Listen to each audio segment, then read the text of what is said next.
పూర్తిగా ప్రైవేటీకరణ కాబోతున్న ఆర్టీసీ. అదేంటి ఆర్టీసీని ప్రభుత్వంలో విలీనం చేస్తామన్నారు. మీరేంది ఆర్టీసీ ప్రైవేటీకరణ కాబోతుంది అనే కదా మీ డౌట్. ఇదేదో మీది మాటలకు చెప్తుంది కాదు, జరుగుతున్నవి జరిగేవి చూసి అండ్ మోర్ ఓవర్ పరిశీలించిన తర్వాతనే ఈ మాట చెప్తున్నాం.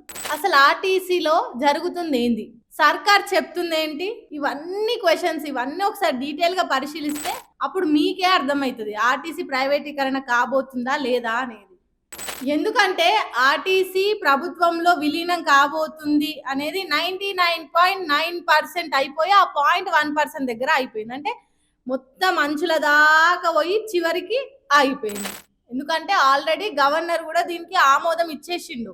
ఇక మిగతాది ఏమున్నా గవర్నమెంట్ బాధ్యత అని గవర్నమెంట్ చేతులుంది. అప్పట్లో బీఆర్ఎస్ ప్రభుత్వం, గతంలో బీఆర్ఎస్ ప్రభుత్వం ఉన్నప్పుడు చివర్లో అంటే గవర్నమెంట్ ఎండింగ్ ఎలక్షన్స్ కొత్తగా వచ్చే టైంలో ఈ నిర్ణయం తీసుకురు. కాకపోతే గవర్నమెంట్ చేంజ్ అయిపోయింది, ఎలక్షన్స్ పనిలోనే ఉండే. కొత్త గవర్నమెంట్ వచ్చిన తర్వాత ఇది ఎట్లకైనా అమలు అవుతుందని అనుకుర్రు. అట్లా అనుకొని కూడా అంటే వాళ్ళు ఎట్లా చివర్లో చేద్దాం అనుకున్నారు, వాళ్ళు చేయలేకపోయారు. కనీసం కొత్త గవర్నమెంట్ అయినా ఈ పని చేస్తదేమో అని చెప్పేసి ఆర్టీసీ వాళ్ళు నమ్మిరు.